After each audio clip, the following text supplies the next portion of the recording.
touched the world, but it couldn't fill me. Man's empty praise and treasures that fade are never enough. Then you came along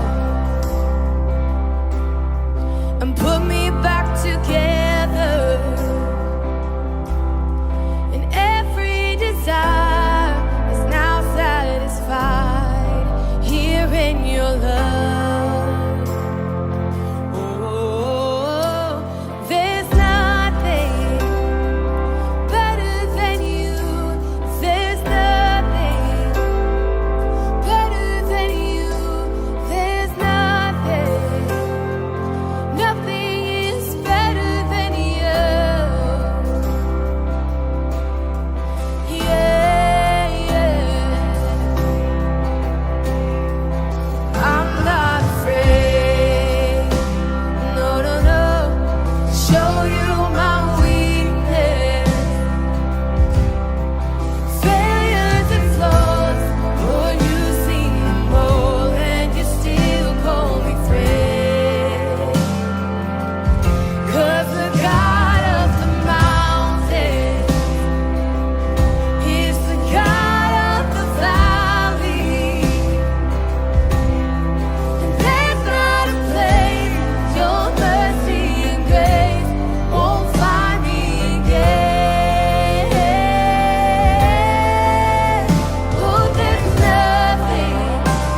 when the heart is under fire. Another way when the walls are closing in. And when I look at the space between where I used to be and this reckoning, I know I will never be alone. There was another in the fire, standing next to me.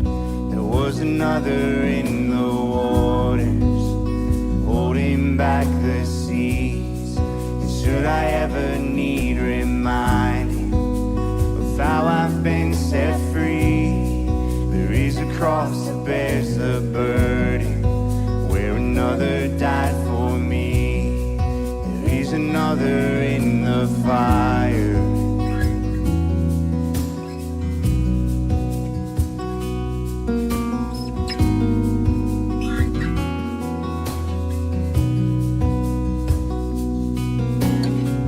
And all my dead left for dead beneath the waters.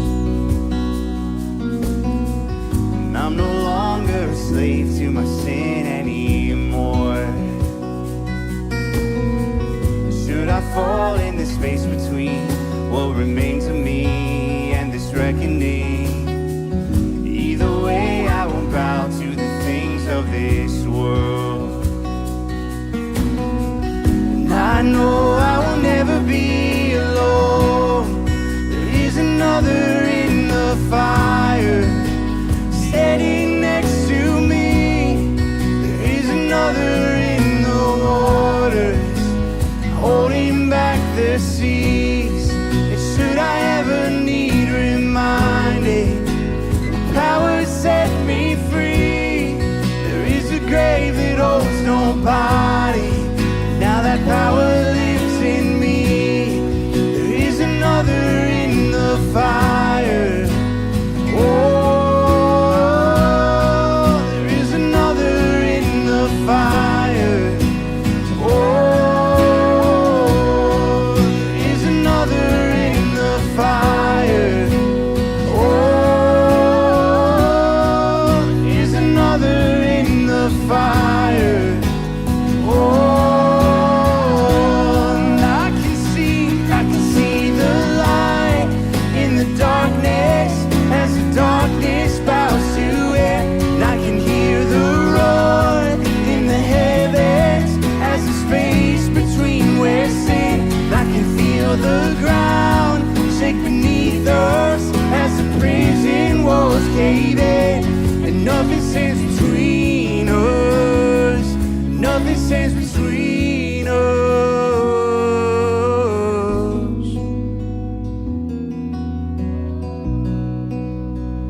Oh, nothing stands between.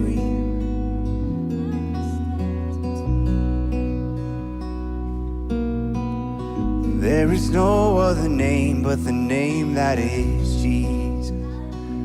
And he who was and still is and will be through it all.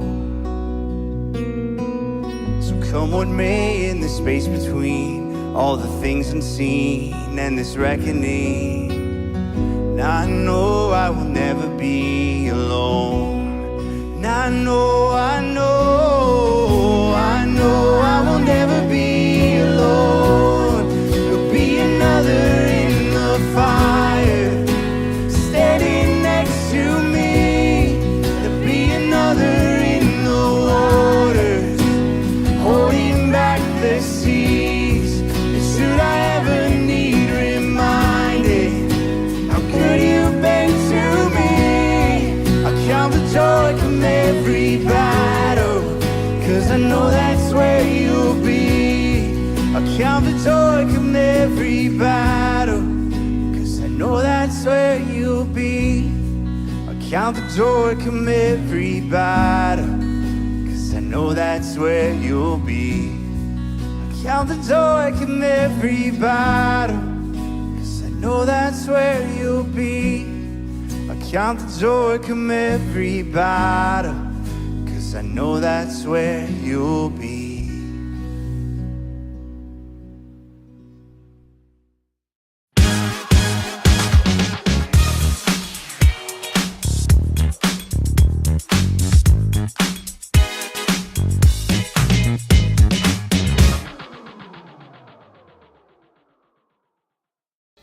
What's up, everyone? Check out the new whoisgrace.com with easy access to our read plan and sermons, as well as upcoming events. It's really your one-stop shop for all things grace. You can also read more about ministries and how to get involved or even find your next step. Maybe, more importantly, this is a great tool to share with friends and family who might be interested in coming to Grace. Really, it's a great outreach tool.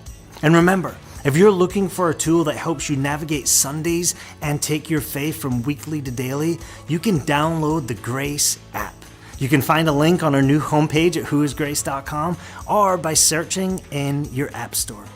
Whoisgrace.com, the Grace app, and our social media accounts on Facebook and Instagram are the 3 digital tools that you need to stay in the know and connected at Grace. Hello, everyone. My name is Sarah, and I'm so glad that you joined us on this beautiful day. We hope that the time that you spend with us is encouraging, more importantly, that it brings you closer to God. We're launching a brand new series today called Raw Prayers, because we know that life circumstances leave us facing the whole range of emotions. And we're not always good at managing and processing the hard ones. And so we're going to spend the month of May digging into the Psalms and learning how to pray through our fears, our pain, our guilt, and our doubts. Now, along with this broadcast, you've just seen information on some great tools to help you take your faith from weekly to daily. And I highly recommend that you use our custom read plan. It's going to help you learn how to pray raw prayers and connect with God on a regular basis.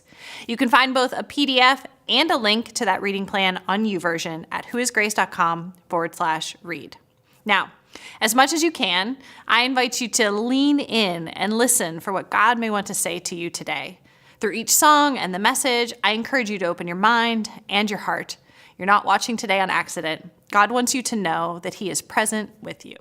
When peace like a river attendeth my way, when sorrows like sea billows roll, whatever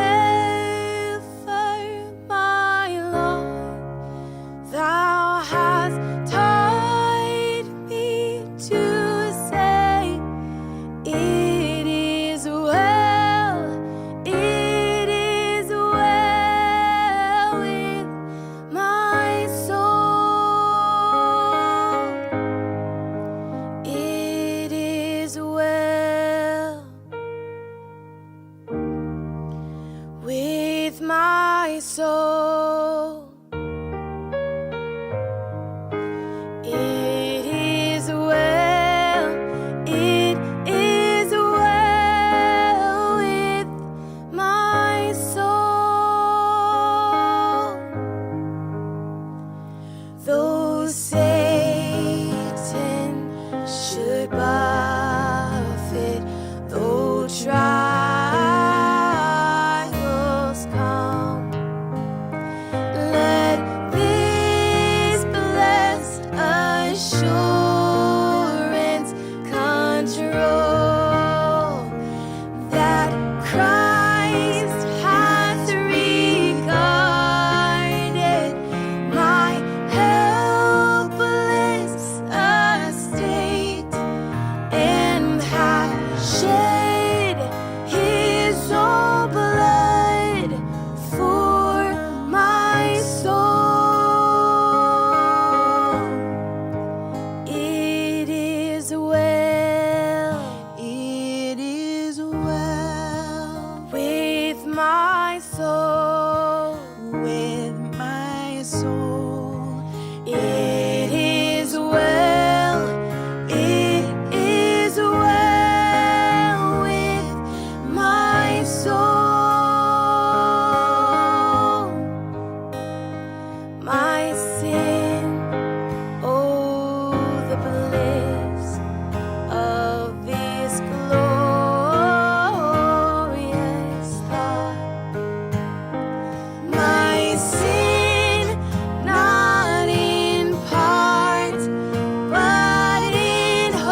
good it is to remind ourselves of who God is and what he has done.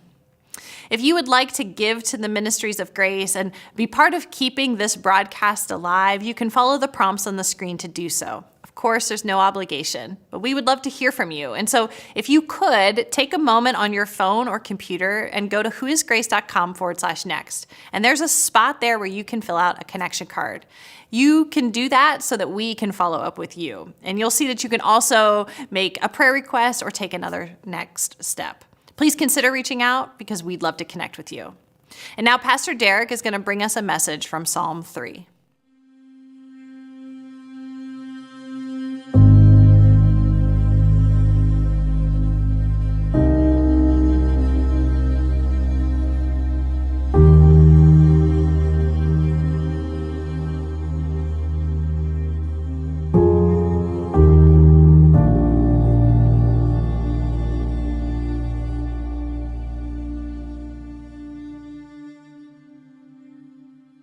Hi, everyone. Do you remember the Pixar movie Inside Out? It's a pretty insightful movie about how emotions control so much of what we do. And if we could understand them and get in touch with them, it would help us to understand, why we fly off the handle with our kids, or why we're insecure around big crowds, or why we drink too much, or why we try so hard to impress our friends, or why we pretend that we're someone we're not. Our emotions play a huge role in determining who we are. I think historically the church hasn't quite known what to do with emotions. Like at times emotions are demonized when we say, I don't want that worship music to be all emotional, or just give me the truth. Don't tell me what you feel, tell me what you believe.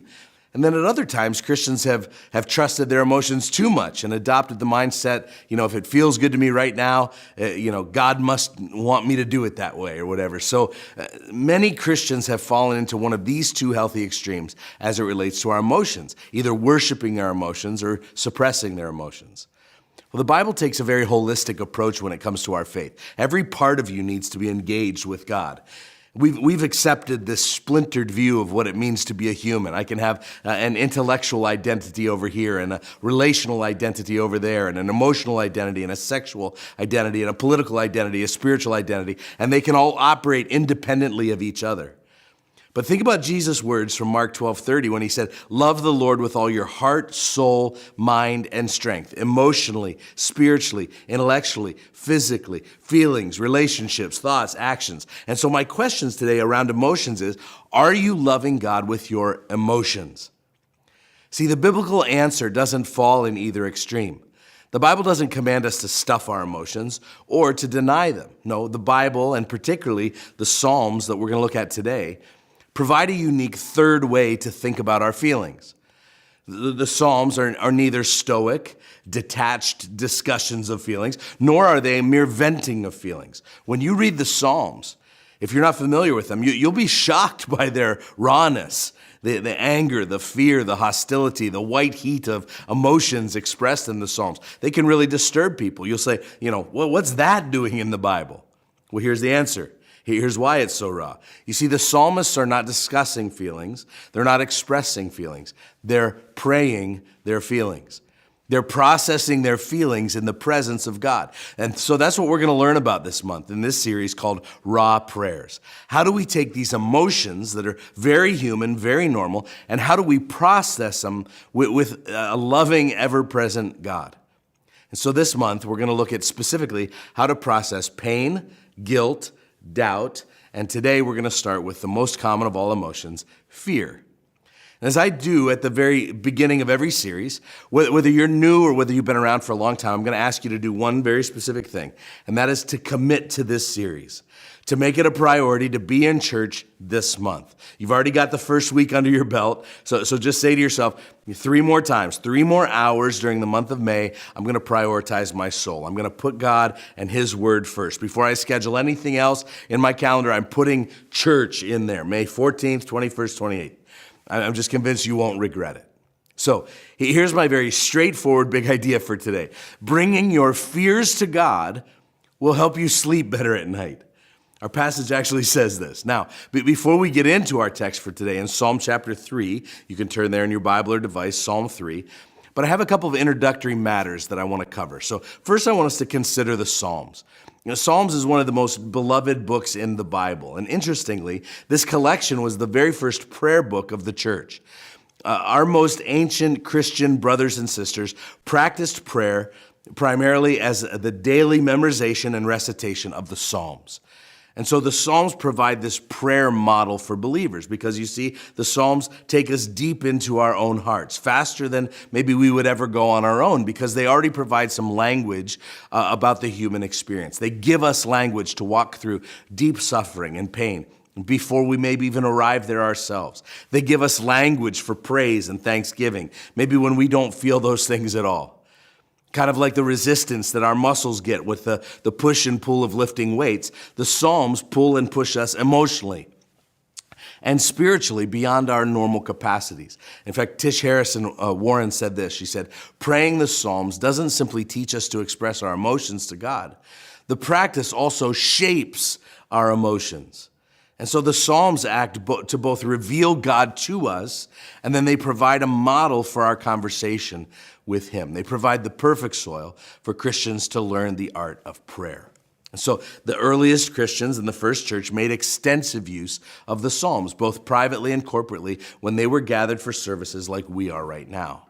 So we get to hear the voice of God in each individual psalm through the many moods and languages and the various themes of each passage. And just like the rest of scriptures, the Psalms are, as Paul says, useful for teaching and rebuking and correcting and training in righteousness so that all God's people may be thoroughly equipped for every good work. And so this month we're going to use the Psalms to help instruct us about how to pray our emotions. Now, one more introductory matter. I want you to look at fear for a second.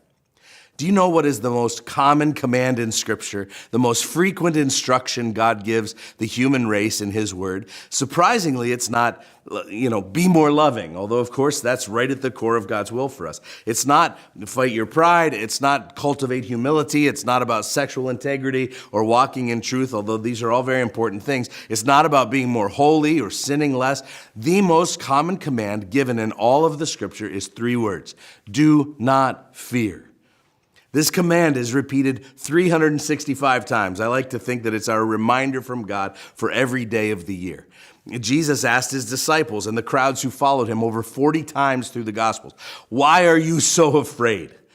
It's as if God knows that one of the main things that stands between us and following Him or obeying Him fully is the fact that we can easily fall victim to our own fear. It's often our first instinct when life is uncertain, when something is unfamiliar, when society seems unstable, when we move into a new phase of life, when our kids face new challenges. Fear is universal. All of us have fears. For a long time, the fear of death was one of the top fears, but it was number 2 on the fear list among people. Do you know what number 1 was? Speaking in public, which means if you go to a funeral, that the majority of the people would prefer to be laying in the casket rather than giving the eulogy, which I always found somewhat funny. Anyway, fear is very common, but it's also complex. So back in the 1960s, psychologist Rollo May did some groundbreaking work. I agree with some of it, some I don't, but he wrote a book called The Meaning of Anxiety. He pioneered research in this area of anxiety, which is so common for us today. But he talked about how different it is than fear. So fear is an instinctive response to a clear and present danger. It activates all of your adrenal glands. Like you're walking down a sidewalk and a car veers toward you, your body is flooded with adrenaline and you jump out of the way. This is a positive fear because it saves your life. That feeling of fear, though, is temporary, and your body was made to deal with it temporarily. So there are a couple of different parts to the human brain, for example. There's the prefrontal cortex, which is responsible for complex emotions like forgiveness and active listening and kindness and empathy and gratefulness and gentleness. Then there's the thing called the amygdala. This is this little bean-shaped part of your brain which is responsible for reactive emotions like disgust and excitement and anger and, yes, fear. And so fear lights up the amygdala within the part of the brain. And when that amygdala lights up from fear, our bodies receive this kind of robust chemical release. And so fear gives us a dose of drugs, essentially, a feel-good chemical. And so as counterintuitive as it sounds, fear actually feels good. It's stimulating, even addictive at times, which is why we click on links to news stories with the most fear-based headlines we can find. It's why it's instinctive to fear the other groups who are not like me. And historically, we've learned that our response to fear is either fight or flight. These responses are as old as mankind. They are part of our survival mechanism. But there's a third response in addition to fight and flight. It's to freeze. And that response is often connected to anxiety, which is different than fear.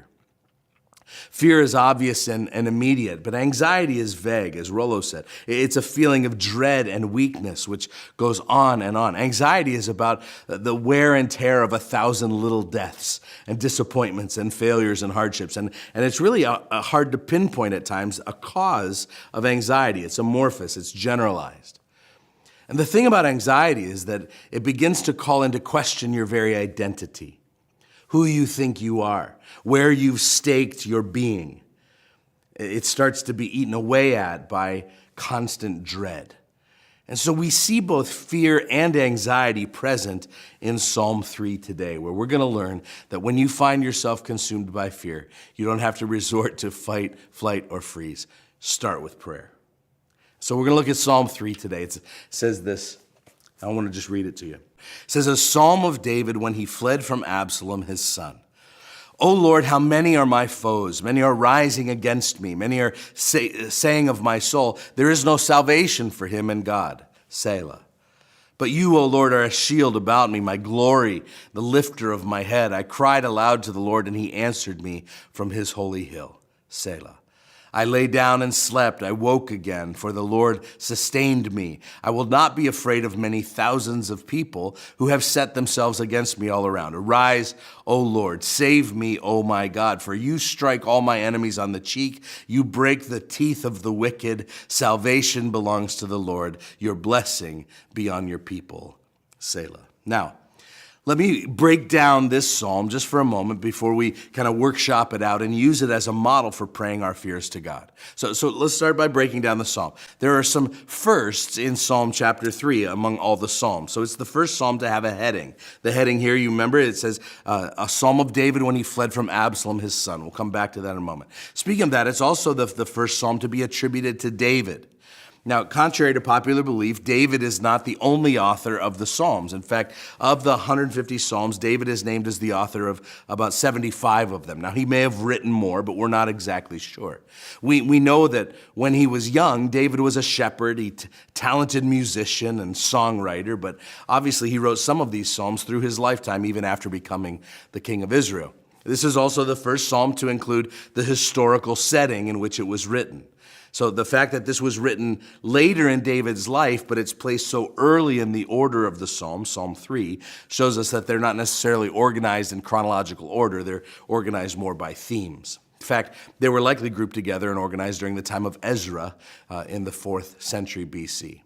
So today is one of 13 Psalms that kind of help us out by sharing the historical setting that they represent. So again, we'll talk about more the Absalom situation in just a moment. But this is also the first occurrence of this word Selah. It's a word that you'll find repeated throughout the Psalms, and it represents a pause or the end of a section or potentially even an instrumental interlude, since many of these were written as songs that would be sung corporately. Finally, among the first, this is the first psalm of lament.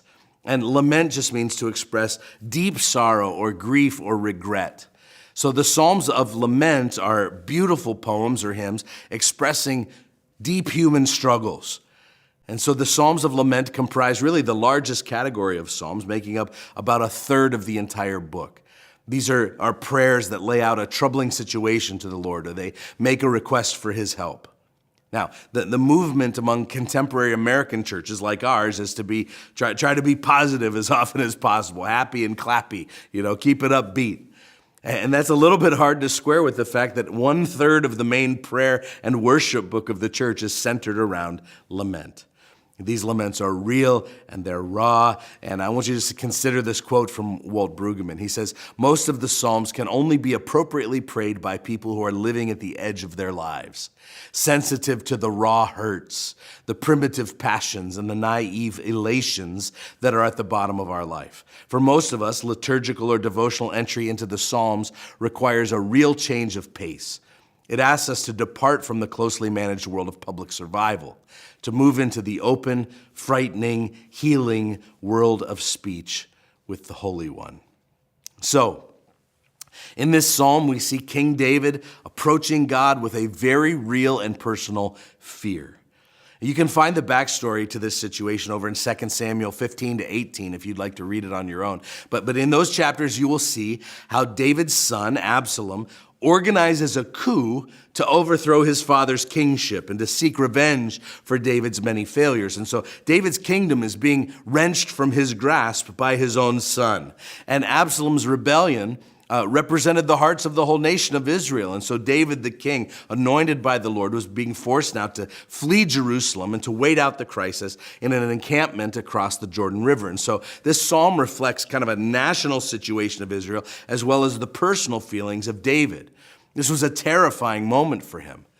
And even though David was to blame for much of the chaos here, his fear was no less real. I mean, David wasn't exactly a great father. He focused on his career and his personal interests more than his children many times. He provided financially for them, but not emotionally for his family.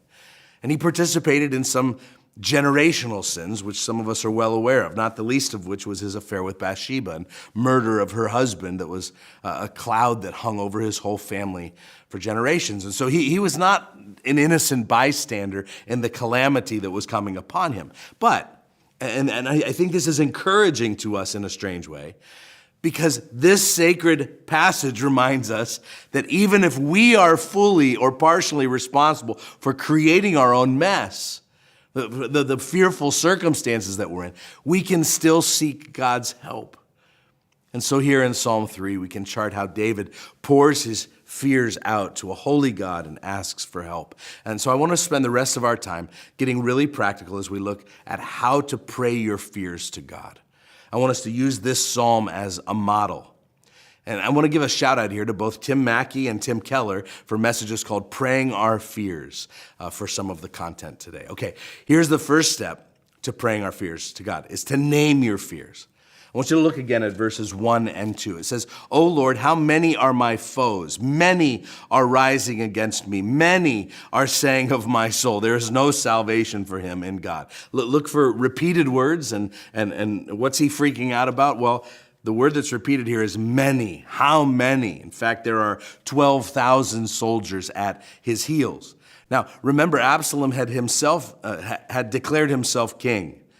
And David had to run into the wilderness to flee for his life. And there's an army after him to literally imprison and kill him. And so in verse 1, he says, many are my foes. Many are against me. And he's right, unfortunately for him. We see that David identifies two sources of his fear. And I think this is important. The first source is obviously, in verse 1, physical attacks. He's afraid for his safety. And this is real for some people today, maybe even some of you watching. I mean, I think about the incredible number of school and workplace shootings that have happened just this year. I think about our black and brown brothers and sisters who face racially motivated violence. I think about kids who experience bullying in school. Heck, recent news stories about young people pulling into the wrong driveway, for heaven's sakes, or going to the wrong door and getting shot. There are sadly lots of examples of people fearing physical attacks, but the second fear is deeper, I think, and darker and even more damaging. It's much more connected with what we said about anxiety earlier because it's threatening David's very identity. David says in verse 2, many are saying there is no salvation for him in God. This is the second level of David's fear. It's spiritual accusations. And that verse may not seem like much to you until you read it in the context of his kingship. That's what they're saying about the king. And here's what this means. They're not just attacking his body physically, they're attacking his identity, they're attacking his calling, they're attacking his character. And so if you go back into 2 Samuel 15 to 18, you'll see it. They were actually comparing him to his predecessor, which was not a compliment. If you remember King Saul, it was David's predecessor. Remember how King Saul sinned before God. He sinned and he did wrong, and God abandoned him, and God took the kingship from him, and God fled from him and withdrew from him. And people are saying, that must be what's happening to David. They're saying, look at the terrible things that David has done. He had this affair with Bathsheba, and then he murdered her husband Uriah. How can a man like that be our king? He's forfeited his right to be our king. That's what's going on in verse 2. David's very identity, his very sense of who God called him to be is being assaulted. So this anxiety has set in, and when you're always agitated, when you're always nervous, when you're always kind of restless, always a bit scared, your autonomic nervous system is always on. It's important to kind of get to the bottom of that, to identify it, to bring it to God in prayer. See, your fear is not always just about a threat to your physical being. It's sometimes about a threat to your sense of self. Anxiety comes in when something that you've put your real security in, something that made you feel in control, something that made you feel like you had an identity, when that thing is being eaten away at. That's the reason why the fear has spiritual roots, because the only way to deal with it is spiritually. And so that's why this first step is naming your fears. It's so important. Bring your fears directly to God. If they're not clear, ask God to grant you wisdom in helping you to identify your fears. But the clarity is critical. Now look at the second step. It's to refocus on God. And so verses 1 and 2, David expresses the source of his fear. But look at verse 3. He says, "But you, O Lord, are a shield about me, my glory and the lifter of my head. And I cried aloud to the Lord, and he answered me from his holy hill." So we see these beautiful expressions. Notice, first of all, he says, God is a shield. And notice the kind of shield. He says that God is a shield about me or around me. There were a couple kinds of different shields in the ancient world. There was a little shield. You've seen it in the movies where you'd wear on your arm for hand-to-hand combat. You'd have a sword in the other hand and a shield in this one. You'd strike and defend and strike and defend. That's not the shield about you. See, there was another kind of shield. It was a full-length shield, the size of a door. Literally nothing could penetrate it. It wrapped around you. This kind of shield was not for hand-to-hand combat. You would only use it when you're following your general to go besiege a fortress. You only use that shield when you're going into horrible danger. It's not one that gets you away from danger. This is a shield that goes into danger. You only use this shield when you're going on purpose, following your general into a place where they're going to pour hot lava down on you or throw boulders down on you or spears and arrows and catapults. See, often when bad things happen to you and you're experiencing fear, you'll come to God in prayer and you'll say things like, "Why did you abandon me?"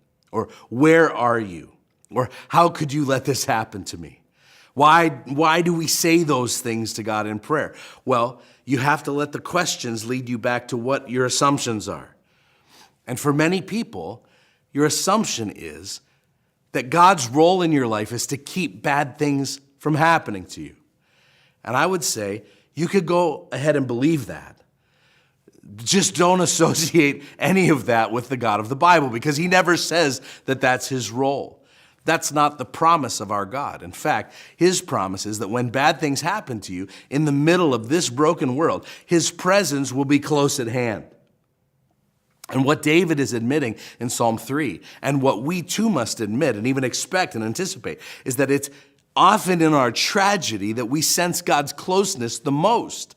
It's in our darkest moments we have our most intimate encounters with him, and maybe even recognize that he has led us to this moment so that we can experience his glory firsthand. And so when David says, I'm scared, but I remember that you are a shield around me, he's not saying, I know you won't let bad things happen to me. No, he says, I'm scared, but I know you often take me into danger. It's just like you to lead me into uncomfortable situations. And God, I recognize that your shielding and your protection, it only works when I'm going forward, when I'm obeying you, when I'm actually following you. You are not going to shield me from pain and from arrows and from danger. You're going to shield me in the midst of all of those things. So what's he doing when he's saying this in this moment? I'm going to stop focusing on the arrows. I'm going to start focusing on the shield. I'm going to stop focusing on the sources of my fear, and I'm going to start focusing on the sources of my provision. So what's David doing in his fear as he prays? Well, he's refocusing on God and on his character and on his provision. You're a shield about me. Now look what he says next. There's this other two-word descriptor that is critically important. We can't rush by it. He says, you are my glory. Now, we learned a few weeks ago that this word glory in the Bible often means weight or weighty. It's the heaviness of significance. The Hebrew word also has this sense of a most honored status. In fact, this word can sometimes be used of important people. In the final eulogy, actually, of David's life at the end of 1 Chronicles, it says that David died at a good old age, having enjoyed a long life, wealth, and here's this word, glory. So David had glory. What was his glory? Well, it was his status, his significance, his importance. But in this moment of his life, Psalm 3, he doesn't seem to have any of that status from anywhere. In fact, any illusion that he was a successful father, well, that's been shattered. He's on the run from his son, who's already, by the way, killed his other son for raping their sister. I mean, status of good father, gonzo. He was a successful nation builder. Well, not anymore. The nation's divided and heading for disaster. He's a powerful king. Clearly not anymore. At least he has his moral integrity. A man after God's own heart. Remember that? Well, after the whole Bathsheba thing, not anymore. So why are these two words so important? David's saying, God, you are my glory. He's saying that you are the one who gives me significance. You are the one who gives me identity and meaning. And clearly, right here, he is confessing this because something else has become his glory. Maybe his wealth, maybe his power, maybe his status, maybe his significance. It's easy to get caught up in that stuff, isn't it? And certainly it's a good thing to be talented at stuff. And it's a good thing to have a spouse who loves you and to have children that you're taking care of. And it's a good thing to have a successful career. These things are good. But if you locate your glory in them, what you've done is that you've put your glory, your worth, your security in something finite. And the answer for David wasn't to dig in his heels and to grab all those things back. It was to admit that he was never his own significance in the first place.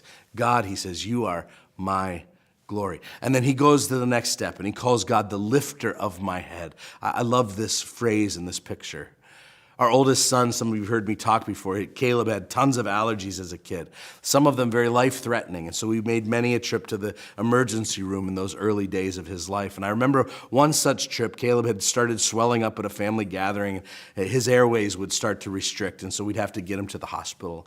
And as we waited, and his breathing was labored, and he was so frustrated and sad and angry, he put his head down to his chest, and he was scared and anxious and tired of this whole thing.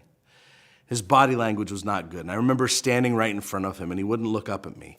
He was so anxious. And I wanted to reassure him, but I wanted him to see it in my face. And so I said, Caleb, look at me. He didn't. Son, look at me. His head still hung low. He was all in his fear and frustrations. And gently, I remember just putting my hand underneath his chin and lifted up his head. And when his eyes met mine, I said, it's going to be okay. It's going to be okay. See, there's a posture of head hung low that gets us caught up in our problems and our fears and our anxieties. And I love this expression from David. God is the lifter of our head. He helps to turn our attention from ourselves to him and the confidence that comes from knowing who he is. It's going to be okay. And so as we pray in our fear, it's an important moment when after you've made your complaints and you've identified the sources of your fear, you begin to remind yourself of the character and the qualities of God. And notice that when you do that, David says, God now answered me from his holy hill. Here's the Third step in praying your fears, it's to find rest. And I love this part. So can we just talk about sleep as an expression of faith? I think that's what David is showing us here, is that he has learned to console himself with God. Look what he says. He says, I lay down and slept, and I woke up again, for the Lord sustained me. Our big idea was fashioned around this verse. Bringing your fears to God will help you to sleep better at night.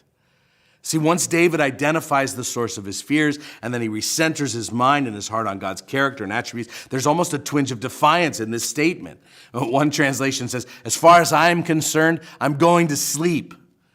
He's able to rest in the grace and the mercy of God. He's not going to engineer his future. He's not going to base his contentment on how well his own plans are turning out. It's in Yahweh's hands, and so he sleeps as an expression of faith. And then look what he can say here in verse 6. He says, I will not be afraid of many thousands of people who have set themselves against me all around. And we read that and we think, really? That quickly in your prayer? And one good night's sleep, you go from being afraid of the thousands who are going to hurt you to not being afraid anymore? Remember the fact that there were many after him, and that this was the very source of his fear earlier.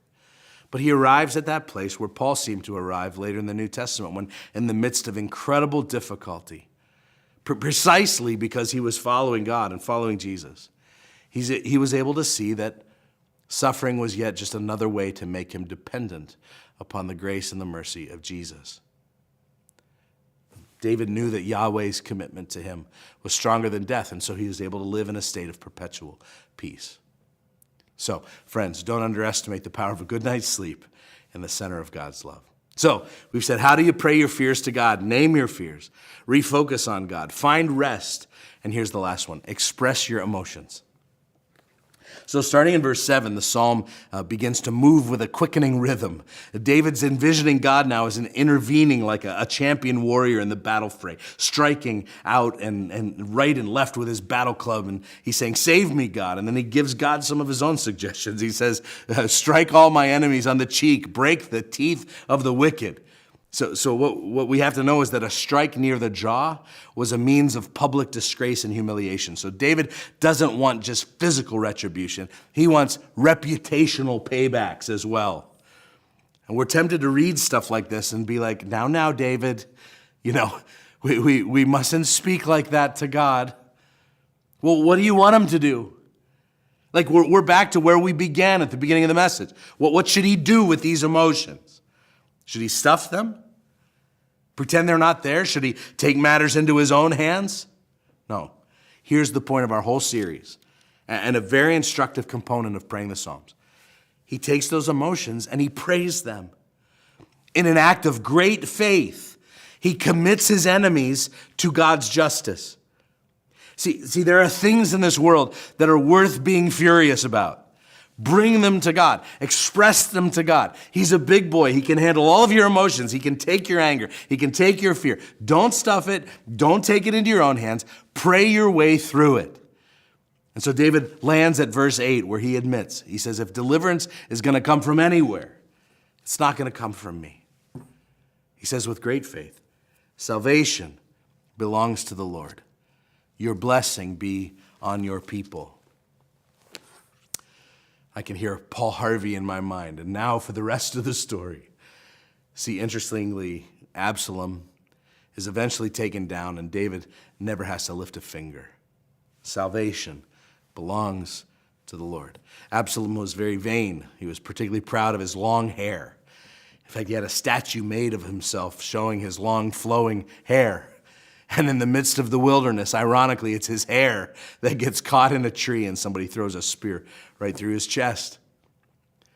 So we have this amazing and profound prayer. And I really want us to learn from it. I really want us to use it as a model.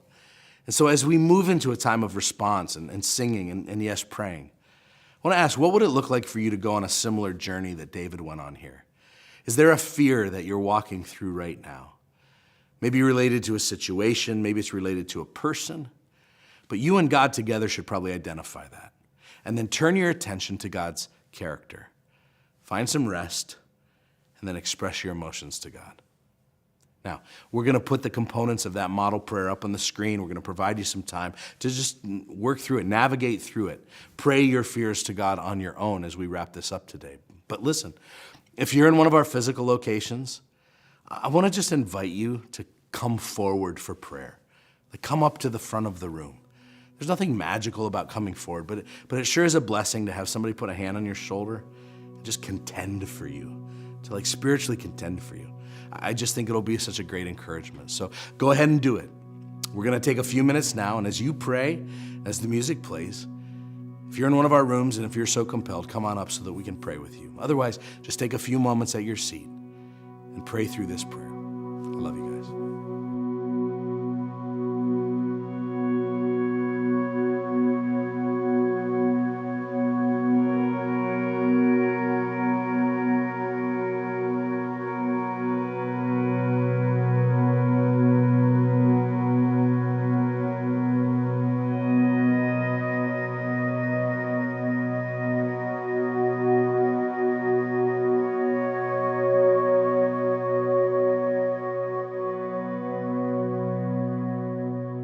Would you take a moment and pray with me? God, we're so thankful that you have given us the Psalms. We're so thankful that you are present with us. We are so thankful that we have the opportunity to bring all of our emotion, to bring all of our fears, and to pray raw prayers. And so, Holy Spirit, would you be with us, and would you open our mouths and our hearts to be praying through our fears this week? Amen.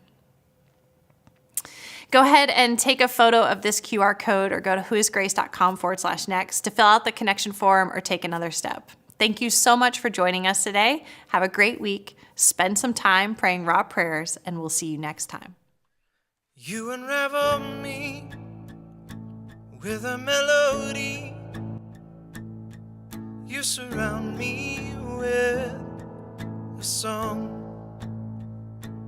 of deliverance from my enemies, till all my fear is gone, and I'm no longer a slave to fear. I am a child of God. I'm no longer a slave to fear. I am a child of God.